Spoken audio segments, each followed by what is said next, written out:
श्री विनायक जी ने बहुत अच्छा योग कराया। अगले द्वितीय सत्र में हम सादर आमंत्रित करते हैं doctor Rakesh Kumar R G, नई दिल्ली से हैं, इतिहासकार, साहित्यकार। आदरणीय doctor Rakesh Kumar R G सादर आमंत्रित हैं।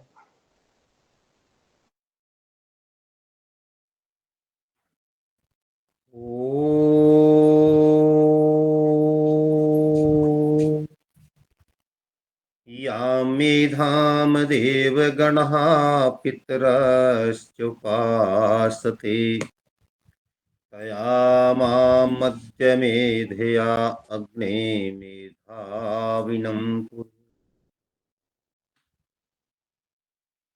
सम्मानित और गरिमामयी मंच के लिए, सदन के लिए मेरा हृदय से नमन।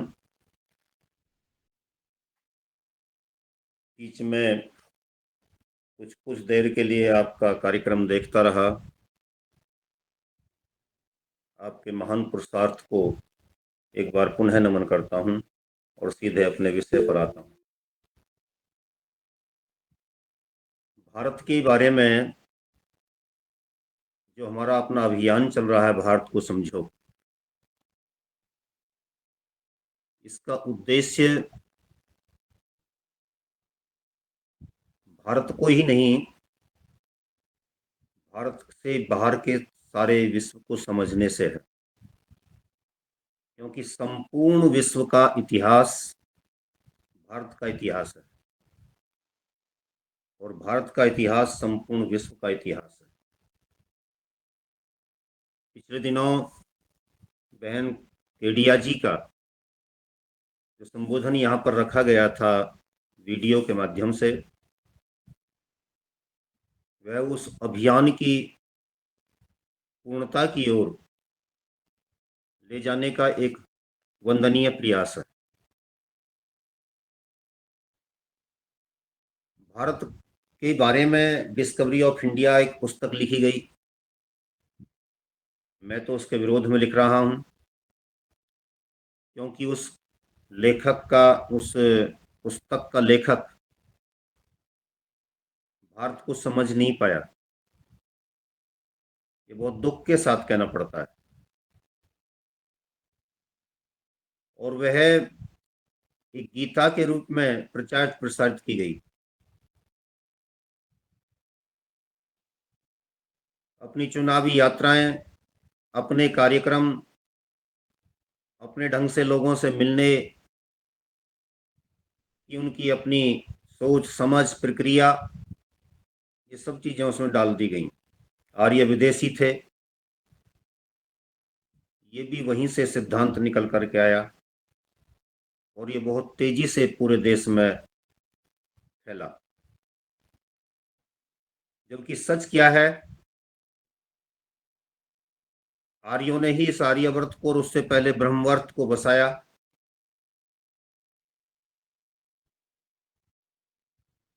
उन्हीं का बसाया हुआ भारत,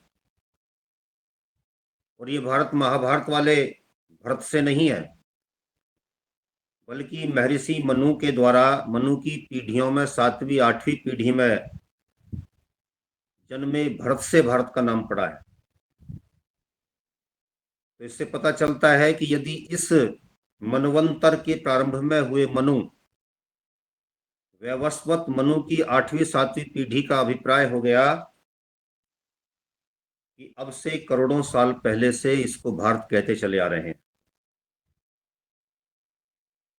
लेकिन जिन लोगों ने भारत के मनवंतरों को, भारत के सृष्टि संवत को, भारत के अयन, दक्षिणायन सूर्य और उत्तरायण के रहस्य को नहीं समझा, समय के बंटवारे को नहीं समझा, काल कहां से प्रारंभ होता है, पल से प्रारंभ किया जाता है, जितनी देर में पलक एक दूसरे से लगती है और अलग हट जाती है, इतनी देर के लिए वहां से उन्होंने प्रारंभ किया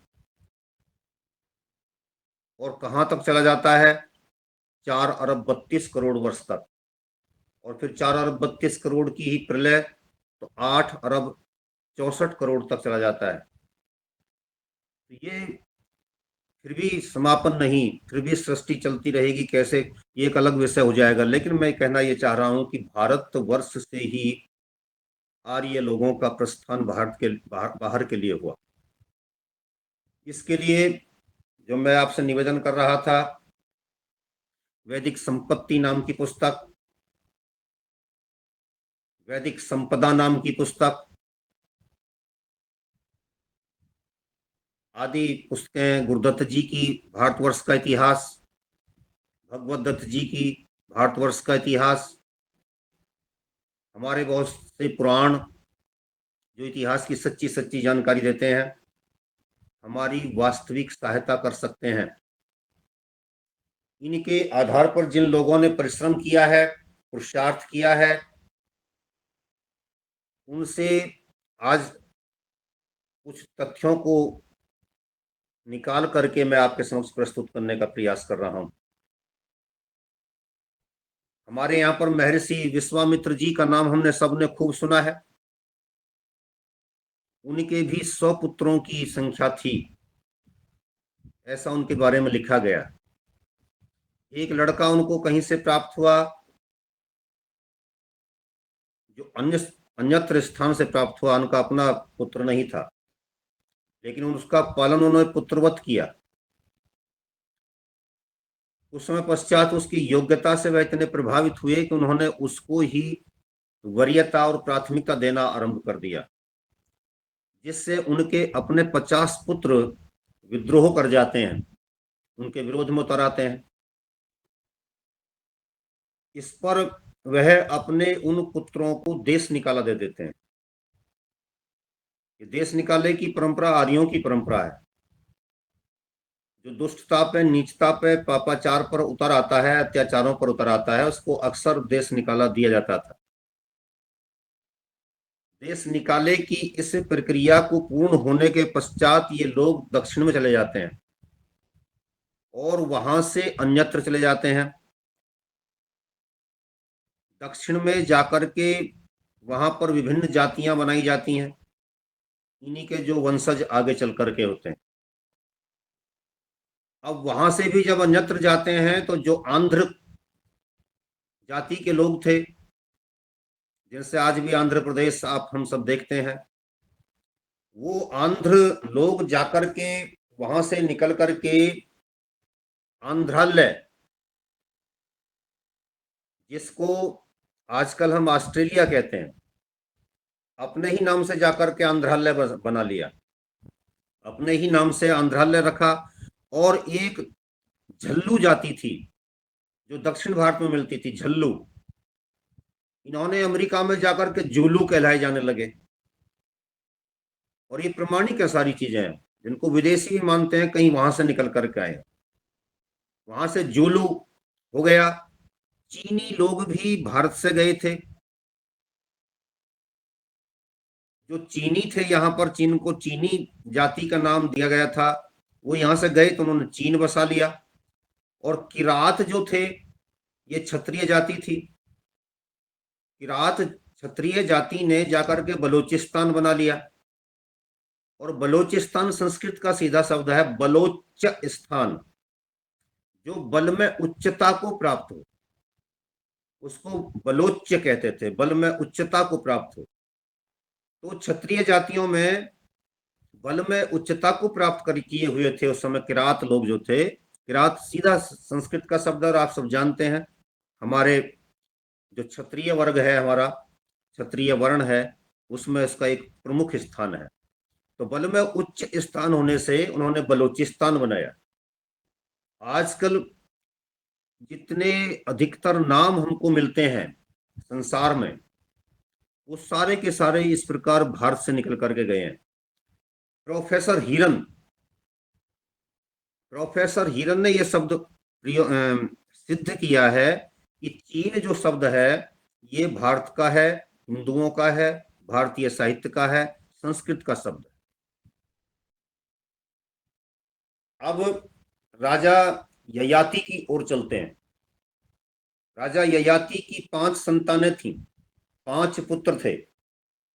यदु थे, तुर्वसु थे, पुरु थे, अनु थे, दह्यु थे। इन पांचों में से जो तुर्वसु था वो थोड़ा उत्पाती था, और उस उत्पाती को उन्होंने भी यहां से निकाला। तो तुर्वसु ने जाकर के जो आजकल का यूनान होता है, इस क्षेत्र पर जाकर के रहना आरंभ किया। तुर्वसु की संतान ही यवन कहलाई। और देखिए, इतिहास को जब भारत को समझो कि पवित्र भावना के साथ हम अपने आप को जोड़ेंगे, तो इतिहास के कई रहस्य निकल करके सामने आते हैं। एक सामान्य मानवीय स्वभाव है कि जो व्यक्ति आज आपसे मौलिक रूप से असहमत है, उसकी पीढ़ियां भी आपसे असहमत रहती हैं, क्योंकि तुर्वसु को यहां से किन्हीं विशेष परिस्थितियों में भगाया गया था। तो उसके भीतर वो विद्रोह का भाव था, आपके प्रति विरोध का भाव था। आपसे वो बहुत अधिक सहमत नहीं था, संतुष्ट नहीं था, प्रसन्न नहीं था। तो उसकी संतानों ने भी वही खेल किया। जब महाभारत का युद्ध होता है तो यवन लोग आपके खिलाफ लड़ रहे थे। आपके खिलाफ का अभिप्राय है कि युधिष्ठिर के खिलाफ। उन्होंने दुर्योधन का साथ दिया, और दुर्योधन का साथ केवल इस आधार पर दिया कि हमारी तो आपसे दुश्मनी है, पैदाइशी दुश्मनी है, इसलिए हम भारत की उस मौलिक विचारधारा के साथ अपने आप को खड़ा हुआ अनुभव नहीं करेंगे, उनके साथ नहीं जाएंगे जो हमारी उस परंपरा के विरोध में है, जिन्होंने हमको वहां से भगाया था। और वो परंपरा वहां भी नहीं रुकी। भारत को समझना है तो परंपरा को देखिए कि वो वहां भी नहीं रुकती और आगे बढ़ती है, और वो सिकंदर तक चली आती है। सिकंदर भी उस परंपरा के वशीभूत होकर के आप पर आक्रमणकारी बन करके आया। यद्यपि उस समय का सारा ये भारतीय हुआ करता था, मैं ये भी कहता हूं, जो पिछली बार भी मैंने कहा, परंतु फिर भी उसके दिमाग में, उसके मस्तिष्क में आपके प्रति शत्रुता का भाव था। बात निकलती है तो दूर तक जाती है। वो कहां से चला और कहां तक आकर के उसने अपने आप को विरोध में खड़ा किया यवन लोगों ने। एक सामान्य धारणा हमारे यहाँ पर यह है कि मुसलमानों को यवन कहा जाता है। यवन को दिया दया का दान, चीन को मिली धर्म की दृष्टि। जयशंकर प्रसाद जी लिखते हैं, मिला था स्वर्ण भूमि को रत्नशील की, सिंघल में भी सृष्टि। तो यवन को दया का दान दिया हमने, यानी कि जब सिकंदर यहाँ पर आया तो उसको हमने दया का दान दिया था। यानी कि जब उसने ये कहा, उसकी प्रेमिका ने आकर के ये कहा कि आप इनके प्राणों को बख्श दीजिए, तो हमारे तत्कालीन राजा पोरस ने उसको प्राण दान दे दिया था। तो ये कितना अच्छा, इन पंक्तियों में भी कितना अच्छा इतिहास छुपा हुआ है। भारत को समझने का, उसको पढ़ने का, उसके साथ अपने आप को स्थापित करने का, उसके साथ तारतम्य सामंजस्य स्थापित करने का। चीन को मिली धर्म की दृष्टि, चाहे महात्मा बुद्ध हो, चाहे उनसे पहले के ऋषि महर्षि हों, उन सब ने जो जाकर के वहां पर विशेष कार्य किया, उससे ही उसको धर्म की दृष्टि प्राप्त हुई। तो भारत आज के संकुचित डिब्बे में बंद भारत नहीं है। भारत को विस्तार से देखना होगा, और देखना होगा कि विदेशों में जाकर के जो लोग बसे हुए हैं, उनका मूल क्या है, उनकी मौलिक संस्कृति क्या है, उनका जन्म कहां से है, वो गए कहां से। मैं एक बात इस पर गरिमामयी सदन के लिए विशेष विनम्रता के साथ रखना चाहूंगा कि जब हम भारतवर्ष से बाहर हों तो हम तीन बातें उनको बताने का प्रयास करें कि संसार के सभी लोग सनातनी हैं, लेकिन वो तीन तरह के हैं। एक सनातनी वो है जो कल सनातनी थे, आज सनातनी अपने आप को नहीं मानते। हम ये ना कहें कि तुम मुसलमान हो, तुम ईसाई हो, तुम कौन हो। हम उनके दिमाग में एक बात खोलने का प्रयास करें, जो नसें बंद हो चुकी हैं, उन गुत्थियों को फिर से जागृत करने का प्रयास करें। बताएं कि एक वो सनातनी है जो कल सनातनी थे, लेकिन आज सनातनी नहीं है। वो सोचेंगे कि हाँ, अतीत तो मेरा भी शायद यही है। एक सनातनी वो है जो कल भी सनातनी थे, आज भी सनातनी है। एक सनातनी वो है जो आज सनातनी नहीं है लेकिन कल को सनातनी हो सकते हैं, होंगे। तो तीन प्रकार के सनातनी, सभी सनातनी। तू भी सनातनी, मैं भी सनातनी, सभी सनातनी। और ये सनातन है क्या, और सनातन की प्रक्रिया में हम एक दूसरे के साथ किस तरीके से हाथ में हाथ डाल करके आगे चल सकते हैं, इस पर विचार करने की आवश्यकता है। तो कैसे चल सकते हैं?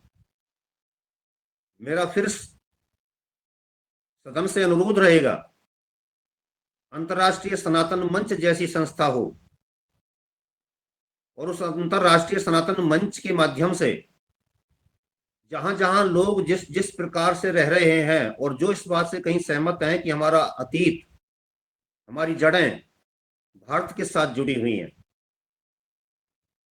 हम भारत की संतानें हैं, हम ऋषियों की संतानें हैं, जो इस प्रकार से कहीं ना कहीं मानते हैं। जहां जहां पर संस्कृत की, हमारी संस्कृति की कोई झलक कहीं दिखाई देती है, कोई मंदिर कहीं पर प्राचीन रूप से कहीं पड़ा हुआ है, किसी भी रूप में अपने आप को जो भारत से जुड़ा हुआ अनुभव करते हैं या करने का प्रयास करते हैं, उन लोगों को हम एक मंच दें, उन लोगों के लिए हम एक आह्वान करें, एक अपील करें, आप आइए। यदि दूसरे लोग अपनी संख्या को अनावश्यक ढंग से बढ़ा सकते हैं, अतार्किक ढंग से बढ़ा सकते हैं, तो ये प्रयास हमको भी करना चाहिए। खुला आह्वान उस मंच के लिए, उनकी, हमारी ओर से उनके लिए होना चाहिए। तो निश्चित रूप से हमारे प्रयास को सफलता मिलेगी। और जिन मंचों पर हम अकेले पड़ जाते हैं, उन पर हमारे साथ हाथ उठने लगेंगे। अभी आपके पड़ोस में, आपकी ही भूमि पर, 1947 से पहले आपकी भूमि थी बांग्लादेश, वहां पर क्या हो गया? और हमारी मजबूरी है कि हम उनकी सहायता नहीं कर पा रहे हैं। वहां के जो लोग हमसे सीधे सीधे सहायता की अपेक्षा कर रहे हैं, हिंदू लोग, उनको हम ही सहायता नहीं दे पा रहे हैं। क्योंकि अंतर्राष्ट्रीय मंचों पर हमारा प्रयास, हमारा दखल हमें कमजोर कर देगा। जहां पर 22% हिंदू हुआ करते थे 1971 में, वहां पर वो घट करके आज 8% रह गए। कितनी बेरहम है ये दुनिया। कहाँ 21वीं सदी की उस वैज्ञानिक सदी में हम जी रहे हैं, जहां पर संवेदना एक दूसरे के प्रति पूर्णतया, पूर्णत्व को प्राप्त हो जाती हो, नहीं है। तो इसके लिए हमको करना होगा कि हम अंतर्राष्ट्रीय सनातन मंच जैसी संस्था के माध्यम से अपने आप को ढूंढें, अपने आप को खोजें। भारत डिब्बी में बंद नहीं मिलेगा। भारत को विस्तार देकर के, विशाल दृष्टिकोण के माध्यम से खोजने की आवश्यकता पड़ेगी। तब जाकर के पता चलेगा कि हम तो बहुत आगे तक हैं। पुराणों में एक शब्द आया, तुर्वसोर यवना जाता। हिरन जी इसके आधार पर लिखते हैं कि तुर्वसो यवना जाता, अर्थात तुर्वसु से ही यवनों की उत्पत्ति हुई, उसी से उनकी पैदाइश है, उसी की शाखा में वो जाकर के लोग आगे अपने आप को यवन घोषित करते हैं, भारत का विरोधी घोषित करते हैं। तो ये सिकंदर तक चली आती है। मिस्र, बेबीलोन। बेबीलोन जो शब्द है ये भूपालन शब्द से बना है। भूपालन से बिगड़ करके बेबीलोन हो गया। और मिस्र और बेबीलोन की जो संस्कृति है वो पूर्णतया भारतीय संस्कृति रही है। इसके बारे में स्वामी विवेकानंद जी हमको इस बात की प्रमाणिक जानकारी देते हैं। बेबीलोन, मिस्र। मिस्र शब्द जिस प्रकार से लिखा जाता है, छोटी से में रे दिखाई जाती है, उस शब्द का उच्चारण गलत है, उसका लिखने का ढंग गलत है। ये वही मिस्र है जो हमारे पंडितों के यहाँ पर एक गोत्र में मिलता है, और उस में जिस प्रकार से इसको लिखा जाता है, यदि उस प्रकार से लिख कर देखा जाएगा तो पूर्णतया संस्कृत का शब्द निकल करके आएगा, बन करके आएगा। और ऐसे ही लोगों से जाकर के इसका निर्माण होता है। नरिसंतः सकः पुत्रः, जो शक जाति दिखाई जाती है, बताई जाती है, वो नरिशंत नाम के राजा की संतान के रूप में स्थापित की जाती है। और नरिशंत राजा हमारा पुराणों में उसका उल्लेख मिलता है। जिन शकों को हम विदेशी कहते हैं, जिन शकों के बारे में हमारी मान्यता है कि उन्होंने भारत पर आक्रमण किया, वो कालांतर में जाकर के ये सब चीजें हुई कि उन्होंने उनकी ओर से आक्रमण हुए, लेकिन राज्य विस्तार की भावना से, चक्रवर्ती सम्राट बनने की भावना से आर्यों में इस प्रकार के संघर्ष रहे हैं। जब ये राष्ट्र विरोधी हो जाते हैं तब इन आक्रमणों की आलोचना होती है, चिंता होती है। लेकिन जब ये केवल और केवल चक्रवर्ती सम्राट बनने के लिए और सारी जनता का हित करते हुए, लोक कल्याण की भावना से प्रेरित होकर के जब ये आक्रमण किए जाते थे, यानी कि कहीं का राजा नालायक हो गया हो, जनता पर अत्याचार कर रहा हो, तो ऐसे राजाओं का विनाश करने के लिए, खात्मा करने के लिए, उनको नष्ट करने के लिए हमारे राजाओं ने अनेक बार देश में नहीं, विदेशों में, संसार के कोने कोने में अपनी सेनाएं ले जाने का काम किया। ये मिथ्या धारणा है कि भारत ने कभी भी अपनी चतुरंगिणी सेनाएं नहीं बनाई और वो लेकर के उनको कभी बाहर नहीं निकला। मैं बताना चाहूंगा कि सम्राट मिहिर भोज के पास में 36 बिरादरियों की 36 लाख की सेना थी। आज के भारत से भी लगभग 3 गुनी, 2 गुनी सेना उनके पास थी। उसको रखते कैसे होंगे, ये स्वाभाविक विचार आएगा, कहाँ कहाँ उनकी बैरकें थी। तो मैं निवेदन करना चाहूंगा मंच से कि वह कहीं बैरकों में नहीं रहती थी, उनकी संख्या निश्चित थी, और कहाँ कहाँ पर किन किन जातियों, बिरादरियों के लोग वीरता का प्रदर्शन करते हुए देश हित के लिए अपने आप को समर्पित कर देंगे, अपने आप को राष्ट्र के लिए दे रहे हैं, ऐसी घोषणा करते थे। तो उन जातियों के द्वारा अपने आप, अपनी सेना का रख रखाव, उनके लिए सारी सुविधाएं देने की जिम्मेदारी उनके ऊपर होती। और ये केवल भारतवर्ष के किसी हिंदूवादी लेखक की बात नहीं है, तत्कालीन मुस्लिम लेखकों ने इस बात को कहा है कि मिहिर भोज के पास में 36 लाख की सेना थी। और उसी का परिणाम था कि उन्होंने जब देश से मुसलमानों को खदेड़ने का और अरब में जाकर के भेजने का कार्य आरंभ किया, तो मुसलमानों के लिए उस समय का एक राइटर बड़े दुख के साथ लिखता है कि हमें शहर महफूज नाम का, शहर महफूज यानी सुरक्षित नगर नाम का एक नगर बसाना पड़ा है।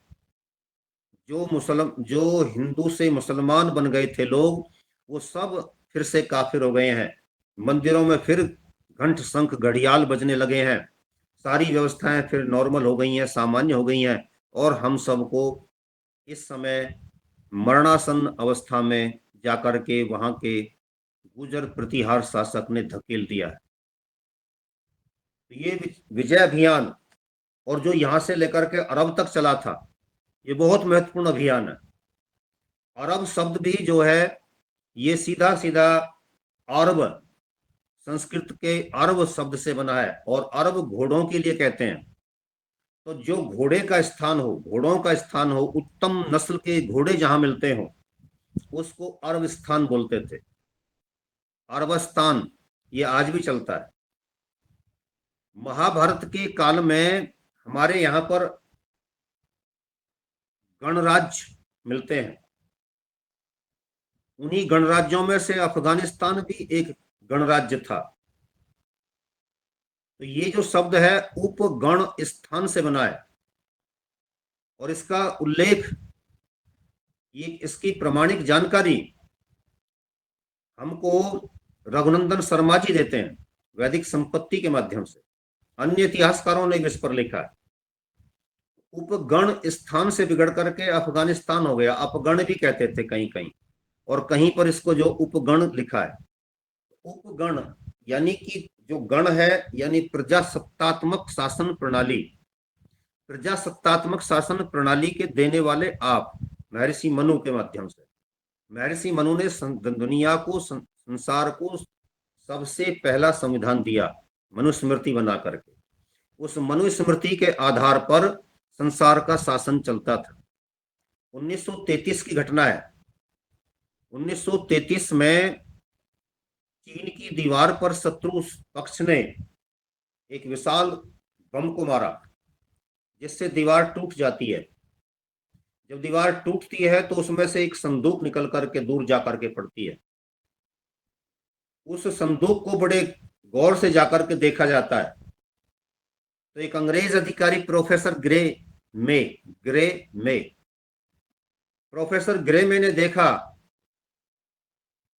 उस संदूक के, जो छोटी सी संदूक थी बॉक्स टाइप, उसके भीतर एक पुस्तक रखी हुई थी जो बड़ी भारी पुस्तक थी।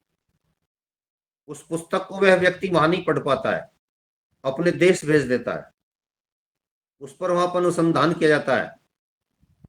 तो जिस समय चीन की दीवार बन रही थी 15वीं 16वीं शताब्दी में, उस समय वहां के एक शासक ने ये जनादेश जारी कर दिया था, शासनादेश जारी कर दिया था। शासनादेश था कि जिनके पास कोई भी पुस्तक मिल गई उनका प्राणांत किया जाएगा, फांसी दी जाएगी। इसलिए मेरे द्वारा लिखित ये पुस्तकें जो शासन के द्वारा जारी की जा रही हैं, ये ही प्रमाणिक मानी जाएंगी। अन्य पुस्तक किसी के घर में नहीं मिलनी चाहिए। तो लोगों ने डर से सारी पुस्तकें जला दी थीं।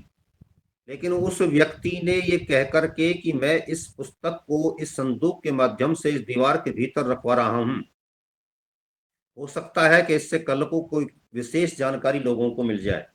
उसके बारे में वह कहता है कि ये मेरे देश का संविधान है जो पिछले 10,000 साल से इस देश के संविधान के रूप में मान्यता प्राप्त कर चला आ रहा है। जब उस पुस्तक को पढ़ा जाता है, उसकी भाषा शैली पर अनुसंधान होता है, तो पता चलता है कि वह संविधान और कुछ नहीं था बल्कि मनुस्मृति थी। महर्षि मनु की मनुस्मृति के आधार पर चीन ने उस समय तक 10,000 साल तक शासन किया अपने देश का संविधान बनाकर। आज उसी मनु को लेकर के देश में विभिन्न प्रकार की तकरीरें की जाती हैं, विभिन्न प्रकार के घृणास्पद भाषण दिए जाते हैं। तो ये हम देखते हैं कि काबुल में जो ये गांधार प्रांत है, गांधार कहते हैं भेड़ बकरियों के स्थान को। जैसे अरब घोड़ों का स्थान है, वैसे ही गांधार शब्द जो है वो भेड़ बकरियों का स्थान होता है। व्रज जो शब्द है, व्रज, जिससे आजकल हम ब्रज मंडल बोलते हैं, मथुरा की तरफ ये पूरा मंडल हुआ करता था। और इस मंडल को ब्रज मंडल इसलिए कहते थे कि ये गायों का देश था, प्रदेश था। गायों के जो क्षेत्र, गायों का, बछड़ियों का, बछड़ों का जो क्षेत्र होता है ब्रज, उसको जो ये बोलते हैं ब्रज के नाम से। ऐसे ही गांधार जो था वो भेड़ बकरियों का स्थान था। और शुद्ध साहित्यिक शब्द है, संस्कृत का शब्द है, वहां पर यही मिलते थे। तो गांधार प्रांत भी जो था, जहां पर भेड़ बकरियां प्रचुर मात्रा में मिलती थीं, वो भी भारत का ही एक अंग हुआ करता था। हमारे यहाँ पर जो झूसी स्थान है, झूसी, इसमें इसको प्राचीन काल में प्रतिष्ठानपुर कहते थे। झूसी का प्राचीन नाम प्रतिष्ठानपुर था। प्रतिष्ठानपुर से जो लोग निकल करके गए और वो अफगानिस्तान की तरफ या उसके इर्द गिर्द के क्षेत्र में जाकर के बसे, प्रतिष्ठानपुर से निकले होने के कारण उनको ही पठान कहा जाने लगा। तो प्रतिष्ठानपुर और पठान दोनों शब्दों का बहुत सुंदर मेल है। संस्कृत के शब्द हैं, शुद्ध साहित्यिक शब्द हैं, आर्यों की संतान के रूप में पठानों को देखना चाहिए हमको। और वो इसी रूप में यहाँ से गए, निकले, और उन्होंने जाकर के वहां पर अपने देश की संस्कृति को आगे बढ़ाया। अब आते हैं यूनान की ओर, अफगानिस्तान की ओर। इन्हीं देशों में दूसरी एक बात पर विचार करते हैं। इनमें भी एक सरस्वती नाम की नदी मिलती है, एक सरयू नाम की नदी मिलती है। लेकिन जिस प्रकार से हमारे यहाँ पर सिंधु को हिंदू वो लोग बोलते हैं, सिंधु को हिंदू बोलते हैं, सै का है हो जाता है, सप्ताह का हफ्ता हो जाता है, केसरी का केहरी हो जाता है, श्री का हिरी हो जाता है। उसी प्रकार से सरस्वती का वहां पर हर हवती हो गया। सरस्वती का बिगाड़ करके हर हवती उच्चारण किया जाता है, आज भी नदी है। और सरयू का उन्होंने हरियू कर दिया। इसी प्रकार से हम सब जब भी कोई कार्य आरंभ करते हैं, कोई विशेष कार्यक्रम आयोजित करते हैं, तो उसके प्रारंभ में हम सरस्वती वंदना करते हैं, जिसको ज्ञान की देवी कहते हैं। संस्कृत में जब ज्ञान को बोलते हैं, ज्ञान को, जिसको हम ज्ञान बोलते हैं, तो ज्ञान बोलते, जैन नाक में बोला जाता ज्ञान। इसी शब्द को बिगाड़ करके उन्होंने कर दिया नैना, और वो कहते हैं कि ये इल्म की देवी है। यूनान में उसकी पूजा होती है। मैंने एक पुस्तक लिखी और उसमें इस पर विशेष रूप से प्रकाश डाला। कुछ लोगों ने कहना आरंभ किया कि ये वहां के लोगों की देवी थी, हमारा इससे कोई मतलब नहीं है। जबकि एक हिमाचल प्रदेश में भी नैना देवी का मंदिर है। तो जब वो इल्म की देवी है और हम सरस्वती देवी कहते हैं, ज्ञान की देवी कहते हैं, तो इसमें कौन सी बात हो गई? इसलिए उसका सीधा मेल उसके साथ में है। जैसे जो पणिक लोग, पणिक जो चालाक धूर्त व्यापारी होता है, उसको हमारे आर्य लोग पणिक बोलते थे। उनको यहां से निकाला, भगाया। अपने धर्म से अलग हट करके, जो एक व्यापारी का धर्म होता है, उससे अलग हट करके तुम काम कर रहे हो, इसलिए हमारे देश से निकलो, हटो यहां से। तो वो यहां से निकल जाते हैं, यूरोप की ओर चले जाते हैं। इसी पणिक शब्द से पणज, और पणज से बनज, और बनज से बंजारा शब्द बना है। जो बंजारा होता है, जो इधर उधर घूम घूम करके व्यापार करता है, बंजारा, वो इस बंजारे से पण से ही बना है। पणजी जो एक नगर का नाम है, वहां से हमारे यहाँ पर प्राचीन काल में विपणन का कार्य होता था, व्यापार का कार्य होता था, इसलिए उसको पणजी बोलते थे। तो ये ही लोग आगे बढ़ जाते हैं, और आगे जाकर के इन्होंने जाकर के जिस देश को बसाया उसका नाम उन्होंने फिनिशिया रखा। यानी कि पणी, पणी लोगों ने फिनिशिया, पणिसिया शब्द से, अपने ही शब्द से, जो यहाँ का उनका मौलिक शब्द था, उसी से जाकर के फिनिशिया बसाया। और उन्हीं के साथ एक दूसरी जाति जो रहती थी, जो लोग यहाँ से निकल करके भेजे गए थे, भगाए गए थे, उन्होंने वहां पर जाकर के चाल्डिया, जो चोल है, जो चोर हो गए थे, उनको यहां से भगाया। चोरों ने जाकर के दक्षिण में अपने आप को चोल बोला, और वही चोल जब बाहर चले जाते हैं और वहां पर एक देश बसाते हैं, तो उन्होंने अपने ही नाम से बसा दिया चाल्डिया। चोल लोगों ने चाल्डिया बसा दिया। अब इनके मूल को ढूंढने की, खोजने की आवश्यकता है। मूल की भूल जितनी देर तक बनी रहेगी, उतनी देर तक ही समझिए कि हमारे भीतर सूल चुभते रहेंगे। और हम सूलों को चुनने के लिए आए हैं, दूर करने के लिए आए हैं। संसार में हमारे जीवन का कोई ना कोई उद्देश्य है, और महान उद्देश्य होना चाहिए। और वो उद्देश्य यही है कि हम माँ भारती की सेवा करते हुए अधिक से अधिक इस बात का प्रचार और प्रसार करें कि संपूर्ण भूमंडल आर्यों का था, आर्यों का है, और आर्यों का ही रहेगा। क्योंकि परमपिता परमेश्वर ने वेद के माध्यम से ये प्रतिज्ञा हमसे कराई है, या अपनी ओर से वचन दिया है, या अपनी ओर से उपदेश दिया है कि संपूर्ण भूमंडल को, यह भूमि मैंने आर्यों को प्रदान की है, श्रेष्ठ लोगों को प्रदान की है। ऐसे लोगों को प्राप्त की है जिनके भीतर ज्ञान प्राप्त करने की इच्छा है, उस पर गमन करने की इच्छा शक्ति है, और अंत में ऐसा पुरुषार्थ करने की प्राण शक्ति, ऊर्जा उनके भीतर है, तो प्राप्ति पर ही जाकर के रुकेंगे। ज्ञान गमन प्राप्ति के इस सुंदर शब्द को, जो ऋगतौ धातु से बनता है आर्य शब्द, उसमें हमारे जीवन का उद्देश्य हमको बता दिया गया। आर्य बनने का अभिप्राय, आर्य लिखने का अभिप्राय, इन तीनों चीजों से गुजर करके अंत में जाकर के हम कौन सी स्थिति पे जाकर के प्राप्त करते हैं, कौन सी स्थिति को प्राप्त होकर के अपने आप को संतुष्ट अनुभव करते हैं, वह मोक्ष की अवस्था। तो भारत को खोजने का अभिप्राय, भारत को समझने का अभिप्राय केवल और केवल ऐतिहासिक दृष्टिकोण से ही नहीं, इतिहास के दृष्टिकोण से नहीं, आध्यात्मिक दृष्टिकोण से भी इसको समझने की आवश्यकता है। और ये केवल और केवल आर्य शब्द से ही समझ में आ जाएगा। इस प्रकार से भारत को समझने के लिए जिस अभियान को हमने चलाया, उसमें देश के भीतर के प्रत्येक प्रांत के बारे में भी हम कुछ ना कुछ कहना चाहेंगे, लाना चाहेंगे, बताना चाहेंगे। प्रत्येक प्रांत और प्रत्येक अंचल, यहां तक कि प्रत्येक तहसील और प्रत्येक गांव कोई ना कोई विशेषता रखता है। एक 2-3 मिनट का महाराष्ट्र के बारे में समझ लीजिए। हम सभी जानते हैं, मैं कोई विशेष बात नहीं बताने जा रहा हूं, लेकिन थोड़ा समझने का प्रयास हमको करना चाहिए कि विचार चलता है तो कहां तक चला जाता है। जिस स्वराज्य की बात हम करते हैं, जिस स्वराष्ट्र की बात हम करते हैं, जिस हिंदू राष्ट्र की बात हम करते हैं, यदि शिवाजी ना आए होते और शिवाजी के गुरुजी उनको हिंदवी स्वराज्य की प्रेरणा उस समय ना दिए होते,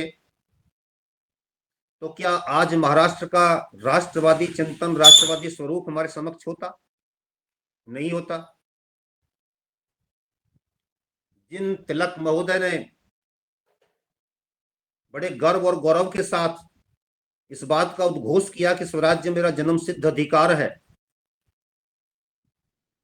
वह चिंतन उनको कहां से मिला, कौन सी भूमि से मिला?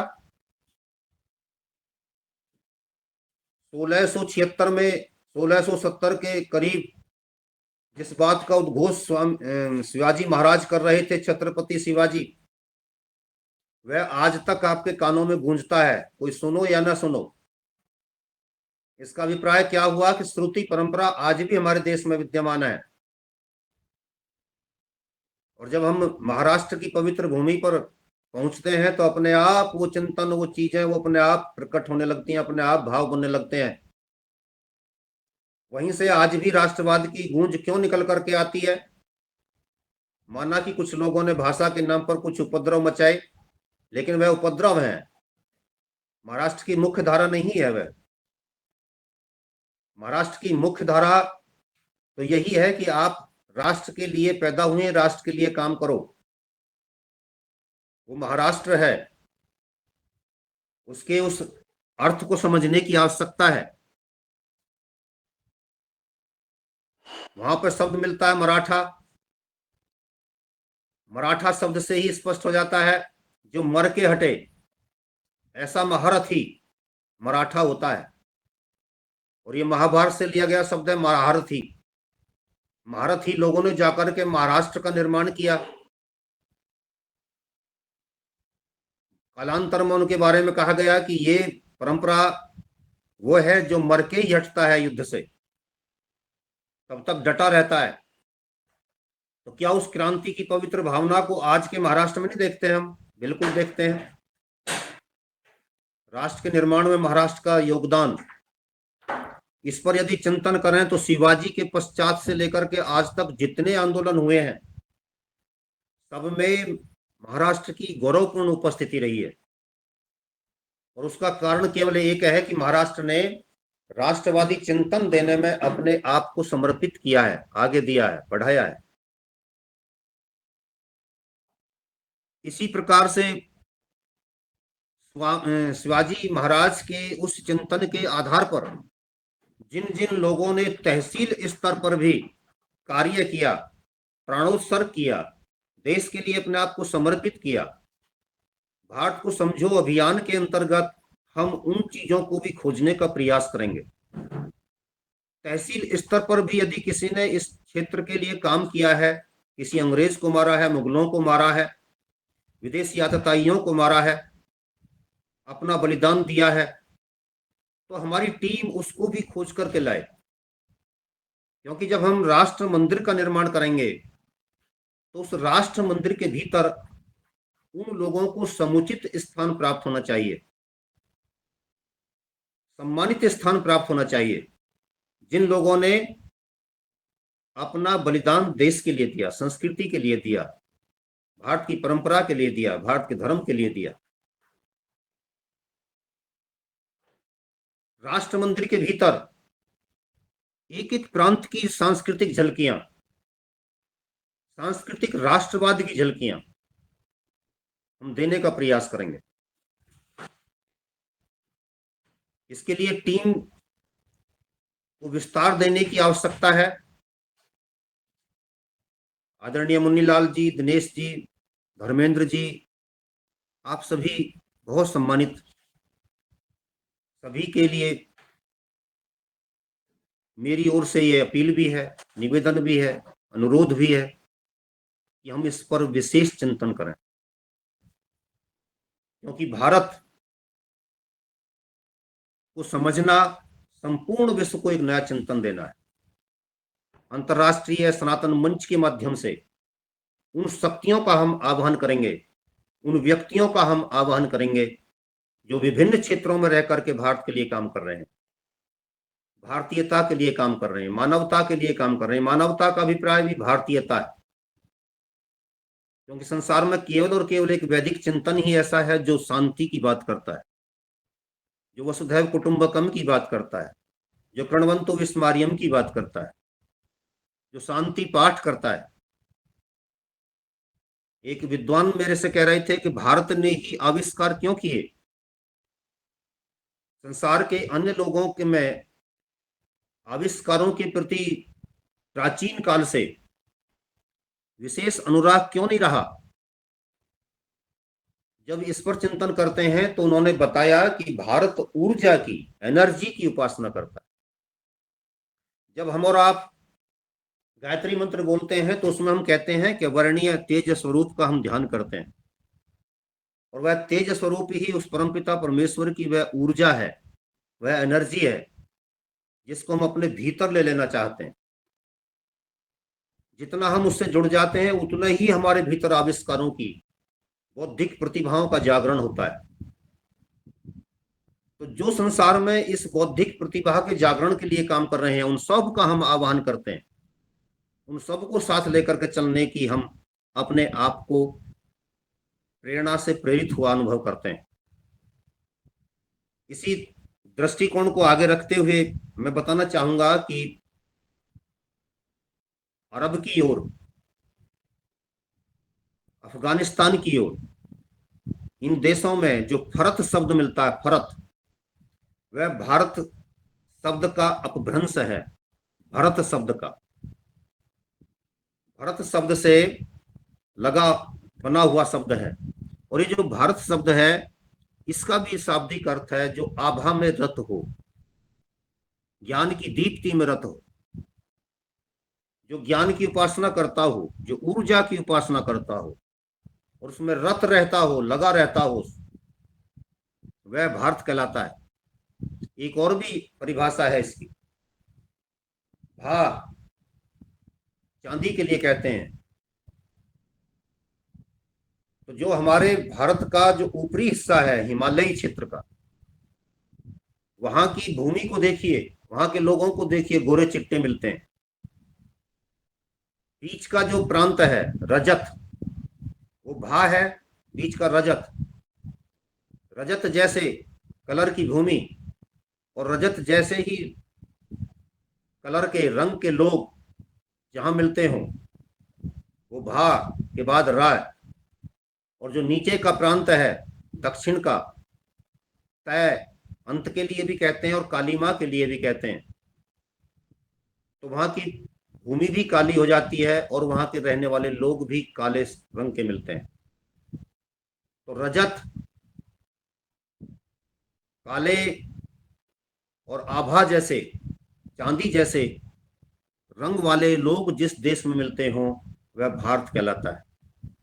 एक इसका ये ज्योग्राफिकल डेफिनेशन भी इसकी है, और एक वो आध्यात्मिक दृष्टिकोण से इसके नाम को स्पष्ट करती है। जो आध्यात्मिक दृष्टिकोण से नाम को स्पष्ट करती है, हमें उसी को विस्तार देना है। समय पूरा हो गया है।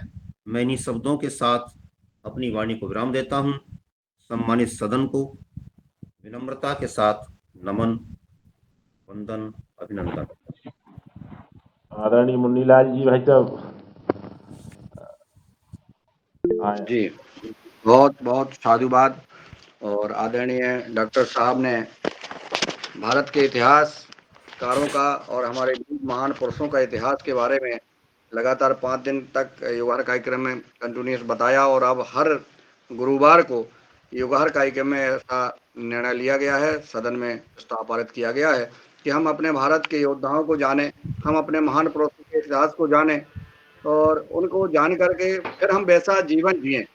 इस उद्देश्य को लेकर के हम यह युगाहर कार्यक्रम में गुरुवार के दिन आदरणीय डॉक्टर साहब से इतिहास की बात सुनते हैं और हम युवाओं को, बच्चों को शालाओं में, स्कूलों में यह वीडियो सुना सकते हैं या हम लिख करके अब और यह कहानियां सुना सकते हैं। जब भी हम पेन कॉपी रख के रखें और जब हम किसी स्कूल में जाएं, किसी समाज में जाएं, किसी भी कार्यक्रम में जाएं, तो एक घटना, एक इतिहास, एक किसी महान योद्धा का हम वो पढ़ करके या सीख करके और सुनाने का प्रयास करेंगे, तो निश्चित आपका जो सहयोग है, जो आपका मिशन है, वो पूरा होगा। नहीं तो इधर मैं कल वीडियो देख रहा था, एक महिला 42 बच्चे और 49 बच्चे पैदा करती है, एक महिला 25 बच्चे पैदा करती है और कह रही मुझे 50 करना है।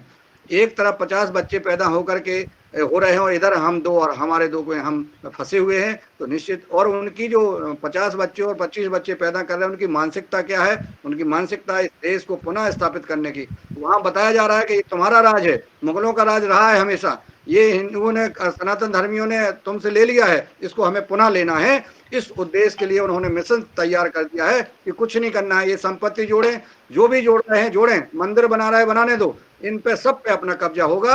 हमें सिर्फ जो है जनसंख्या बढ़ाना है। तो इस उद्देश्य में लगे हुए हैं। मैं आदरणीय पवन कुमार जी को सादर आमंत्रित करता हूं कि वो आए और हम सबको आगे दिशा निर्देश देने का कष्ट करें। आज के युगाहर कार्यक्रम के बारे में भी हम कमेंट चाहेंगे और फिर हम सवाल ले लेंगे।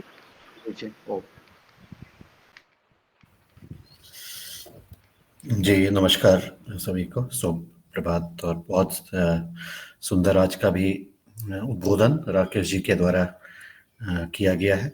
और जैसा हमने पूर्व में भी चर्चा की थी कि ये जो विषय है ये अछूते विषय है और इसमें ना पढ़ा गया है, ना इसके बारे में चिंतन किया गया है, और विशेषकर नए जनरेशन में तो बिल्कुल भी नहीं हुआ है। पिछले 20-30 साल में से ये धीरे धीरे कम ही होता आया है। पहले से जो भी चिंतन था उसमें कमी आई है और अब बिल्कुल ही अंतिम कगार की तरफ पहुंचा है। लेकिन सोशल मीडिया के बाद आने के बाद फिर से ये जो संवाद हम कर पा रहे हैं और इसके बारे में ज़्यादा बातचीत कर रहे हैं। धीरे धीरे कुछ ऊर्जा तो आ रही है, लेकिन मुझे लगता है कि अपर्याप्त है, अभी और ज़्यादा प्रयास करने की ज़रूरत है। मेरा एक प्रश्न था राकेश जी से, वो ये था कि जो पूर्व में जिस भी कारण से कुछ लोगों को निकाला गया, उनको देश निकाला गया, उस विषय पर हमें समझने की ज़रूरत है, क्योंकि मूल कारण वही रहा कि वही है जो आपने भी बताया कि इनके मन में एक भावना पैदा हो गई। अब भावना जब पैदा हो जाती है और फिर वो पीढ़ी पीढ़ी तक की वो भावना चली, आज भी शायद वो उसके जो अवशेष हैं वो बचे हुए हैं और इसकी वजह से कभी यह जो मिलने की बात है यह संभव नहीं हो पा रही है। तो इस विषय पर जरा सी और हम बातचीत करें, आप इसके बारे में और प्रकाश डालें और इसका आज की परिस्थिति में क्या निदान हो सकता है, क्योंकि अब तो ये बातें भी ऐसी है गई कि इसका कोई साक्ष्य नहीं है कि निकाला था, किसको निकाला था, कब निकाला था, कैसे निकाला था, क्या कारण थे, किसने किया था। ये तो कई 100 साल पुरानी या हजारों साल पुरानी बातें हो गई। तो इस चीज को अब आगे इसको एक तो पहले समझें कि उसके कारण कारक क्या रहे, क्यों कहा, और किस तरीके से निकाला गया। यह भी बहुत महत्वपूर्ण है कि आपने किसी को फांसी दी, उसको उसके साथ प्रताड़ित भी किया तो उसके में ज्यादा भावना रही, लेकिन उसके साथ प्यार प्यार में आपने बर्ताव किया तो कम बुरा लगा या कम तरीके से उसको हुआ। तो इस विषय पर और समझ बढ़ाते हुए अब वर्तमान स्थिति में ऐसे कौन सी जगह है, ऐसे कौन से क्षेत्र हैं जो कि बाहर हैं और जो अभी हमसे किसी कारणवश नहीं जुड़ पा रहे हैं, वर्तमान में भी वो किसी ना किसी वहां पर क्या रोड़ा क्या लगा हुआ है, क्या उसमें बैरियर क्या है, उस बैरियर अभी वर्तमान में बैरियर क्या है, और वो बैरियर के साथ क्या क्या चीजें लिपटी हुई हैं, जैसे कि धर्म हो सकता है, कोई और चीज हो सकती है, तो वो बैरियर है उसके साथ लिपटा हुआ, और उसको करने के लिए अब हमें क्या करना चाहिए। इस क्रम में मुझे लगता है कि जब कोरोना वायरस हुआ था और भारत ने कई सारे देशों को वैक्सीन फ्री ऑफ कॉस्ट भी दी थी और इस तरह की कई सारी चीजें हुई हैं जिसमें दूसरे देशों का भला करने की बातचीत हुई है, तो शायद उसका कुछ सकारात्मक प्रभाव पड़ा हो। तो ऐसे क्या क्या सकारात्मक चीजें हो सकती हैं जिससे कि इस तरह की जो दूरियां हैं वो नजदीकियों में बदलें, और उसके लिए और क्या किया जा सकता है, इस विषय पर प्रकाश आप डालेंगे आज या आने वाले समय पर जब भी होगा, तो उससे हमारी और समझ बढ़ेगी और हम उस हिसाब से शायद बेहतर रूप से इस पूरे परिदृश्य को समझ पाएंगे, और उस तरह से शायद जब भी मौका मिले तो उसका काम करने का भी अवसर हम कर पाएंगे। जी धन्यवाद। जी आदरणीय डॉक्टर साहब।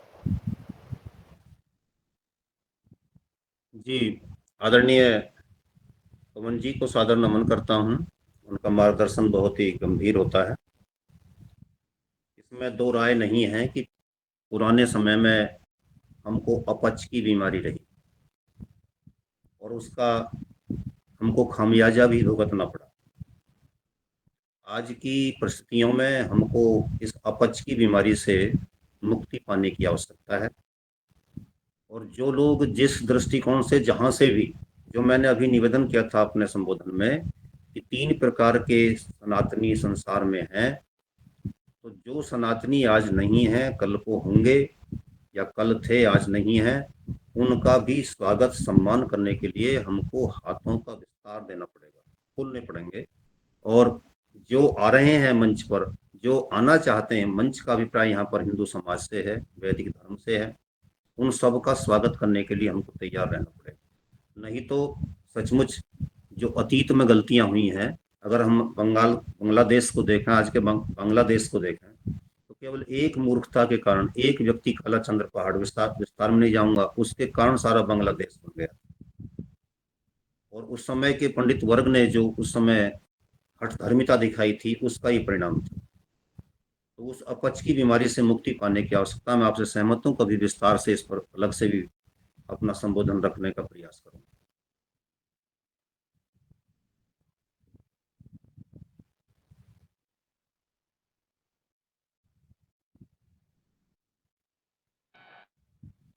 जी आदरणीय रमेश चंद्र मेहरा जी, सादर आमंत्रित। जी मेरा तो जैसे कि सर ने जो कुछ कहा वो तो बहुत सब बढ़िया ही कहा है, पर जो वर्तमान में जो परिस्थिति चल रही है, जो हम बांग्लादेश में देख रहे हैं, एक तरफ ये परिस्थिति है, दूसरे तरफ मानव अधिकार के नाम से जो चिंतन चला, जहां देखो वहां मानव अधिकार, और उस मानव अधिकार के में भी जो है भेदभाव, ये जो चीजें हैं, इन पर हम कैसे प्रभाव डाल सकते हैं, कैसे असर डाल सकते हैं? जी हो। हमारे देश का सबसे बड़ा दुर्भाग्य मान्यवर यह है कि यहाँ पर जो दानव है उसको भी मानव के बराबर के अधिकार दे रखे हैं। दानव और मानव कभी भी एक ही पंक्ति में, एक ही तराजू में नहीं तोले जा सकते, एक साथ नहीं बैठाए जा सकते। जो आतंकवादी है, आतंकवादी होगा कौन, राष्ट्रद्रोही होगा कौन, और फिर उसके प्रति समाज का दृष्टिकोण क्या होगा, ये कुछ ऐसी चीजें हैं कि जो आज तक हमारे देश में परिभाषित नहीं की गई। हमारा मानना है कि हम सरकार से इस पर विचार करें कि जिस परिवार से कोई आतंकवादी पैदा हो जाता है, राष्ट्र विरोधी पैदा हो जाता है, राष्ट्र के विरुद्ध विश्वमन करता है, भाषण देता है, जहर उगलता है, बाहर जाकर के देश के खिलाफ बोलता है, ऐसे लोगों का राइट टू वोट, मताधिकार समाप्त कर देना चाहिए।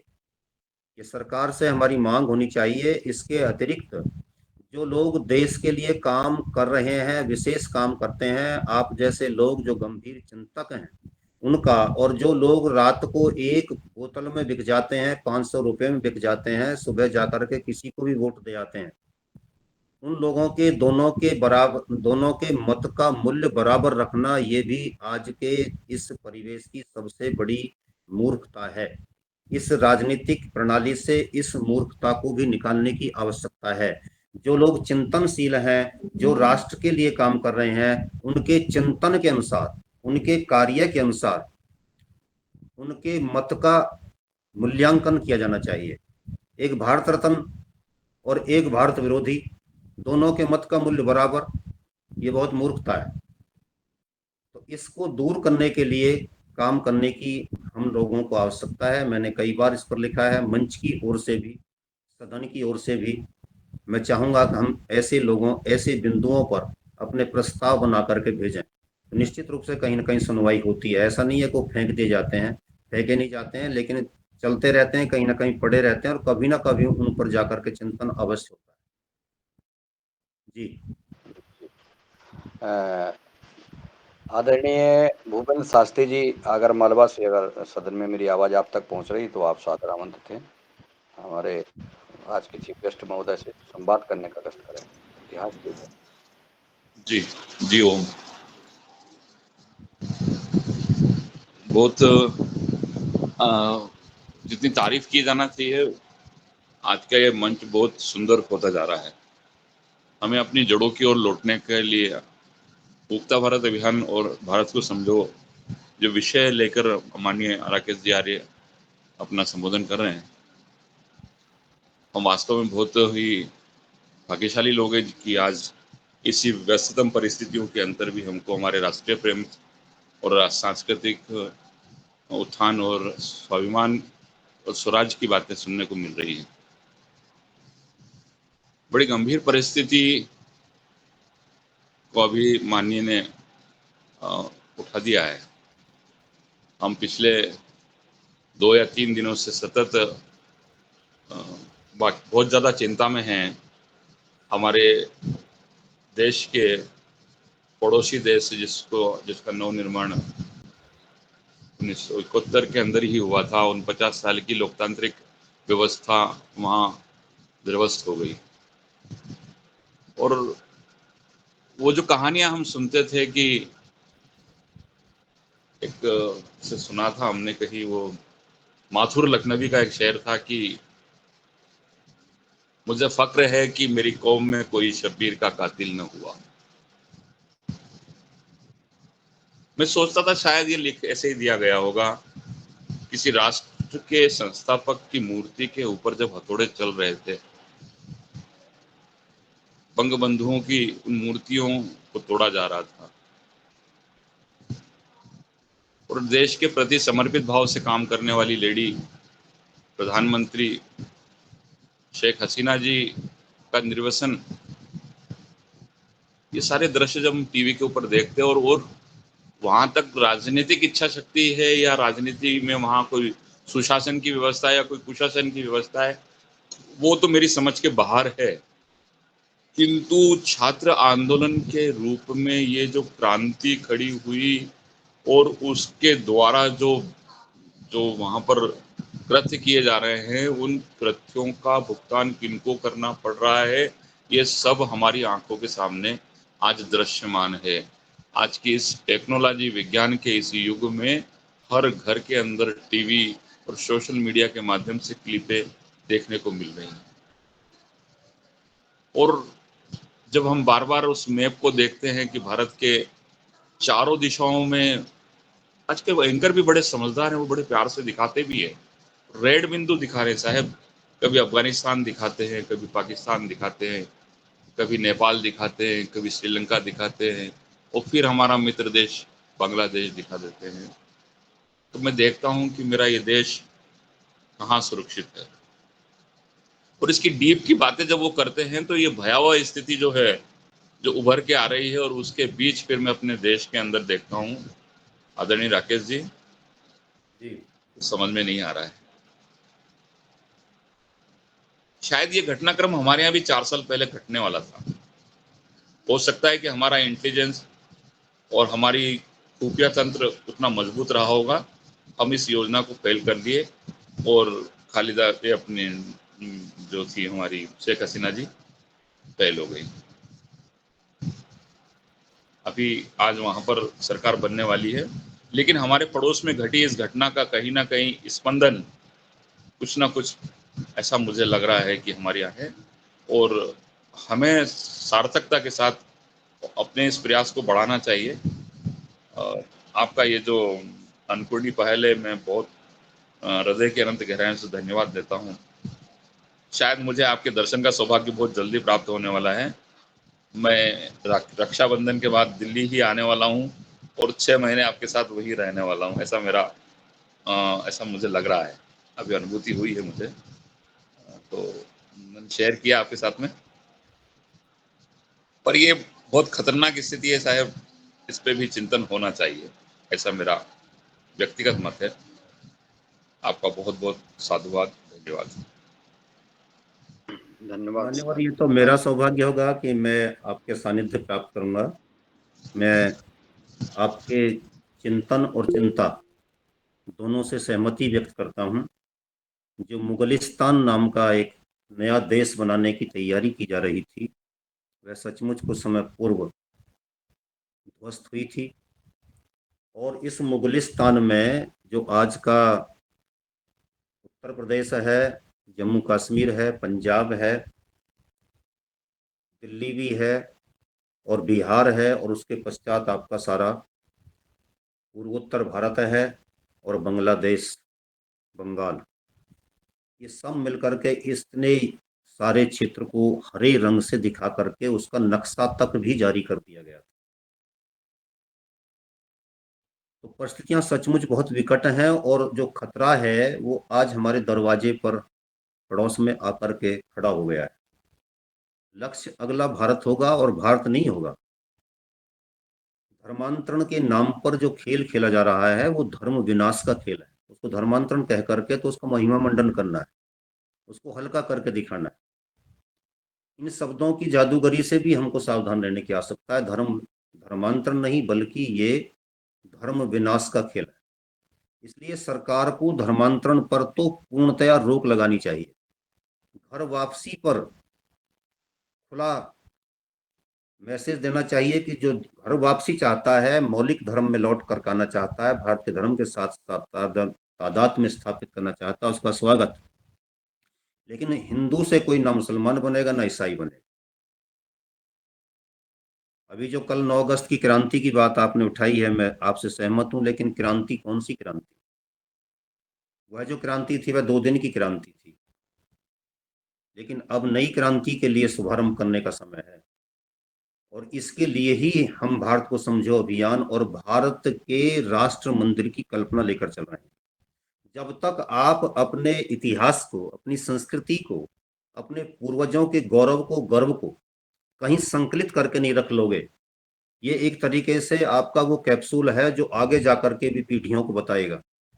और यदि ये प्रत्येक प्रांत में स्थापित हो जाता है कि हमारा इतिहास क्या था, तो जो सिलेबस की पुस्तकें हैं, सिलेबस की पुस्तकें तो जिस प्रांत में जिसकी सरकार आती रहेगी बदलती रहेगी, लेकिन ये आपका जो कार्य होगा ये ऐसा होगा जो बदला नहीं जा पाएगा। इसलिए इसको समझ करके हमें आगे बढ़ने की आवश्यकता है। मैं आपके चिंतन के साथ, जब आप हम सब यहाँ होंगे, साथ साथ होंगे, तो निश्चित रूप से उस पर विस्तृत चर्चा करेंगे। धन्यवाद।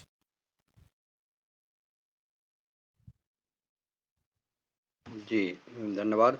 और हैंडरिच हैं आदरणीय दिनेश सेमवाल जी का, और अन्य मैं इसके पहले 1 मिनट का वीडियो शो करना की इच्छा हो रही है मेरी माननीय प्रधानमंत्री नरेंद्र भाई मोदी जी का, तो मैं सदन से इजाज़त चाहूँगा और मैं वीडियो शो करने के लिए मैं स्टार्ट कर रहा हूँ, प्रयास कर रहा हूँ कि वो माननीय जी का वीडियो शो हो। 1 सेकंड। जी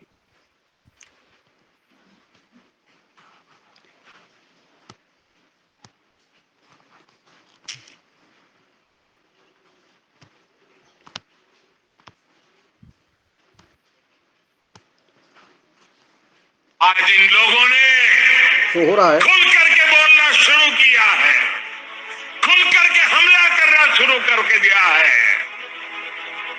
कल ये लोग हम पर होने वाले हमले और बढ़ाने वाले हैं। देश के कोने कोने में हर सनातनी को, इस देश को प्यार करने वाले को, इस देश की मिट्टी को प्यार करने वाले को, इस देश के कोटि कोटि जनों को प्यार करने वालों को, हर किसी को सतर्क रहने की जरूरत है। सनातन को मिटाकर ये देश को फिर 1000 साल की गुलामी में धकेलना चाहते हैं। ये था एक वीडियो, तो मैंने पेश किया, शायद आप लोगों ने सुना होगा। जी आदरणीय, मैं बंद करता हूँ। आदरणीय दिनेश जी से निवेदन करता हूँ कि वो अपनी बात रखें। जी आदरणीय, ये जो आपने वीडियो दिखाया वो मुझे लगता है जो राष्ट्र मंदिर की बात हो रही है हमारे आदरणीय जी के द्वारा, ये राष्ट्र मंदिर के ही ईश्वर हैं कि हम कैसे इस मंदिर, क्योंकि राष्ट्र मंदिर एक आदरणीय रमेश चंद्र मेहरा जी वीडियो प्लीज। जी मुझे लगता है कि जो राष्ट्र मंदिर की जो बात है वो एक ईंट और गारे का ढांचा नहीं है। ये समुचित जो हमारा जो अखंड भारत है उसको संवारने की बात हो रही है। और ये जो ध्वनि थी और ये पीड़ा थी आदरणीय प्रधानमंत्री जी की इस वीडियो के माध्यम से जो आपने दर्शाई है, जब मैं इस राष्ट्र मंदिर की बात को सुन रहा हूँ कुछ दिनों से आदरणीय हमारे आर्य श्री जी के द्वारा, और तब मुझे लगता है कि मेरे घर की 2 खिड़कियां हैं जिसमें जहाँ से एक चिंतन चल रहा है और चिंता भी साथ में चल रही है। चिंतन जो कि होना चाहिए, देश को एक सूत्र में बांधना चाहिए, और चिंता ये कि जो हो रहा है और एक सूत्र में जो बंधन का जो खंडन है वो लगातार जारी है। तो तब आज की वार्ता से भी जैसे पवन सर ने भी कहा कि कहाँ की संभावनाएं क्या हैं और कौन सा देश, कौन सी भूमि इस महाराष्ट्र, इस महाधरती, इस अखंड भारत की है, वहां तक हम जाएं। लेकिन दूसरी तरफ मुझे लगता है कि हमें खुद को कितना दुरुस्त करना पड़ेगा। एक तरफ ये तो है चिंतन की बात कि हम इस अखंड भारत की प्रति समर्पित होते लोगों को देख रहे हैं और उगते भारत, उगते जो गौरवशाली जो पताका है हमारी, उसको साफ साफ देख रहे हैं। लेकिन वो कहाँ खड़ी होगी उस पर भी ये बात सामने आ रही है कि हम कैसे करके अपने जो हमारे पास है उसको पहले दुरुस्त करें। जब मैं ये देखता हूँ कि हम अभी भी हमें खंडन करने का और जुड़ाव से दूर करने का पूरा भरसक प्रयास कर रहा है, और वो हम हो रहे हैं, इसमें कोई दुराई नहीं है, वो हम हो रहे हैं। और एक तरफ ये चिंतन चल रहा है जो कि जोड़ने की भाव है, वो आगे बढ़ रहे हैं। तो मुझे लगता है कि आदरणीय इस मंच के साथ साथ एक ऐसी कमेटी, एक ऐसा ग्रुप या एक ऐसे साझी विचारों की वार्तालाप अलग से भी हो, कि क्योंकि हम आनंद से हैं और आनंद से अपने जो देशवासी हैं उनकी भावनाओं से हैं।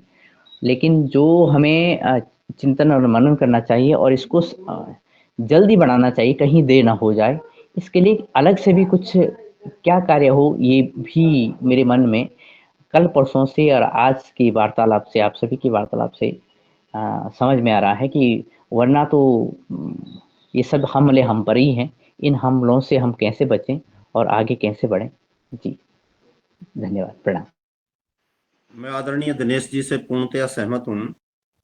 हमें अलग से जूम मीटिंग के माध्यम से चर्चा करनी चाहिए और राष्ट्र चिंतन निकल करके चीजें आती हैं चिंतन के माध्यम से, उन पर कार्य करने की आवश्यकता है।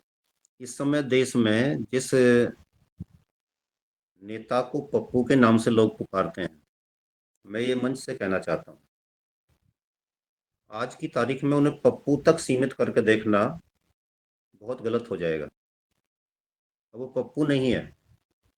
मैंने अभी संपादकीय लिखा है, जिनके पास मैंने अभी पुस्तकें भेजी हैं, आप में से अधिकतर के पास आदरणीय बुंदेला साहब ने मुझे बहुत सारे नाम दे दिए थे। उसमें मैंने वो अपना पेपर भेजा है आप लोगों के लिए, आप उसमें पढ़ें।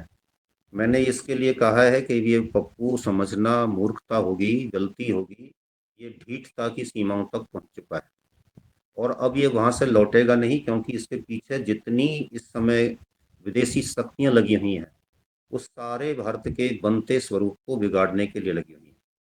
तो खतरे बहुत बड़े स्तर पर हमारे चारों तरफ फैल चुके हैं और यदि कहें कि गर्दन तक पहुंच चुके हैं तो भी अतिशयोक्ति न होगी।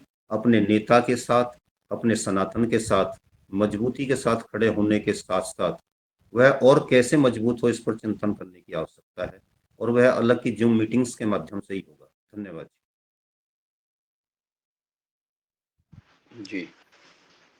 जरूर एक मीटिंग बनाई जाए, जैसा दिनेश सेमवाल जी ने सुझाव दिया है, और बुद्धिमानों की मीटिंग और इतिहासकारों की हो और उस पर विचार किया जाए, चिंतन किया जाए।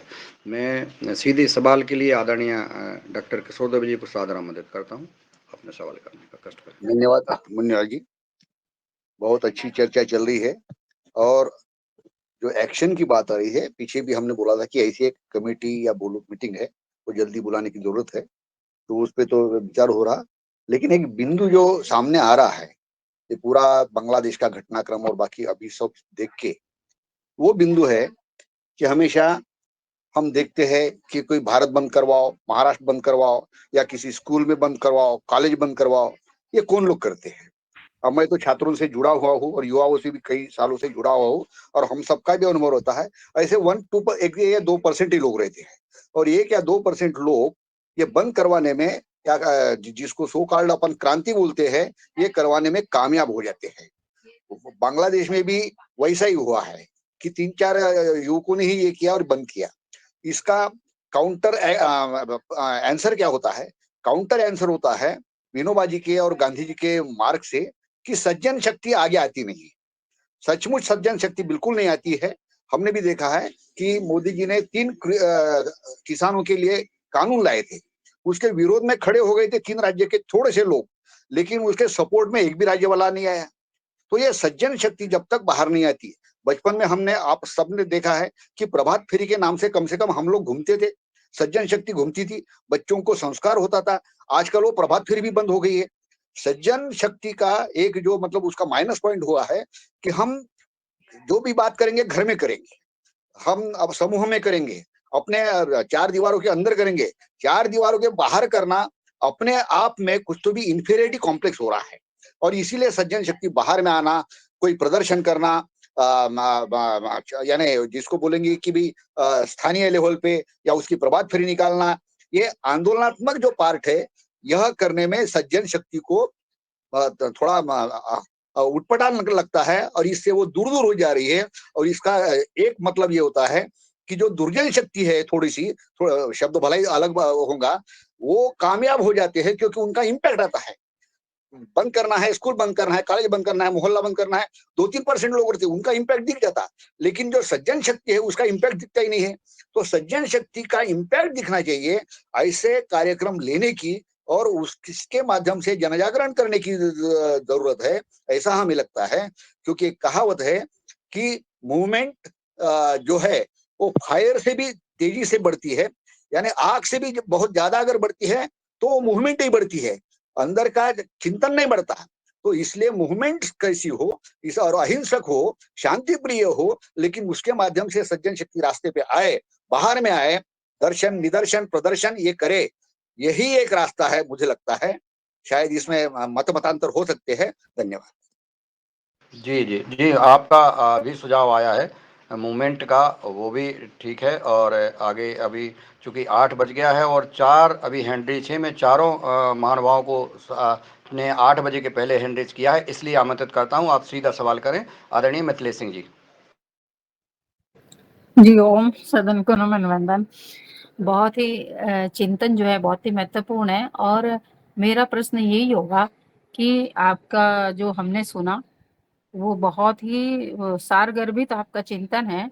तो जो दिन पर दिन हमारी समस्या बढ़ती जा रही है, इसकी जड़ में जब हम जाके देखते हैं तो लगता है कि एक षड्यंत्र पहले से ही था जिसको हम नहीं समझ पाए, लेकिन वर्तमान समय में हमें इसका कोई ना कोई समाधान खोज करके हमें उस और कदम बढ़ाने के लिए हमें क्या करना चाहिए ताकि इस विकट समस्या से हम थोड़ा समाधान की ओर बढ़ें।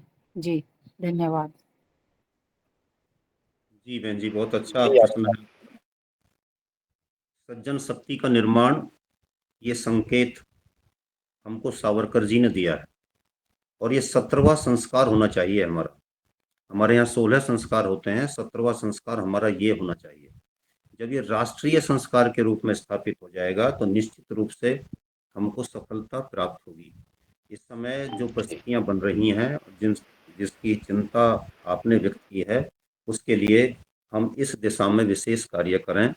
जब ये सज्जन शक्ति का जागरण हो जाएगा और वो आपके साथ आकर के जुड़ जाएगी, उसको बताया जाएगा कि संपूर्ण एशिया, दक्षिण एशिया में जितनी आज की आबादी है, 200 करोड़ से अधिक की आबादी, उसमें से अगर आज की तारीख में केवल और केवल भारत में 100 करोड़ हिंदू रह गया है, तो इसका अभिप्राय हुआ कि पिछले 500 वर्ष में आपको सीधे सीधे 100 करोड़ का नुकसान है। ये पिछले 500 वर्ष 600 वर्ष पहले सारे के सारे हिंदू थे, और जब ये उनके दिमाग में पैदा की जाएगी बात, तो पता चलेगा कि अगले 500 वर्ष के लिए नहीं, 50-100 वर्ष के लिए ही आप जरा अपना पैमाना देख लीजिए कि आप कहाँ खड़े होंगे। तो जागरण होगा, उनको बताया जाएगा, समझाया जाएगा, लेकिन ये होगा सज्जन शक्ति के जागरण से ही। धन्यवाद जी, 8:03 हो गए हैं, 3-4 मिनट में हम पूरा करेंगे ये। आदरणीय प्रणाली मराठी बहन जी, सीधा सवाल सीधा जवाब। ओम, सदर को सादर वंदन प्रणाम। आदरणीय राकेश आर्य जी, कोटि कोटि प्रणाम वंदन। आपका कार्य अतुलनीय है। धर्मांतरण के लिए कानून बनना बहुत ही आवश्यक है। कल 9 अगस्त क्रांति दिन है। आदरणीय प्रधानमंत्री की ये जो ध्वनि है ज़्यादा से ज़्यादा हर ग्रुप पर फैलनी चाहिए, इसलिए वो हमें शेयर हो जाए तो अच्छा काम होगा। हिंदू को जागरूक करना बहुत जरूरी है, क्योंकि ये सोए हुए हैं। समाज को ऊर्जा भरने के लिए ये वीडियो अति आवश्यक है। और आदरणीय डॉक्टर दुबे जी जो बोले, वो प्रभात फेरी निकालने का आदेश सरकार से आएगा तो सब स्कूल में फिर से वो प्रभात फेरी शुरू हो सकती है और इसका परिणाम अच्छा हो सकता है। ओम प्रणाम। जी जरूर जरूर बहन जी, ये सवाल जो आपने सुझाव दिया है जरूर ग्रुप में भेज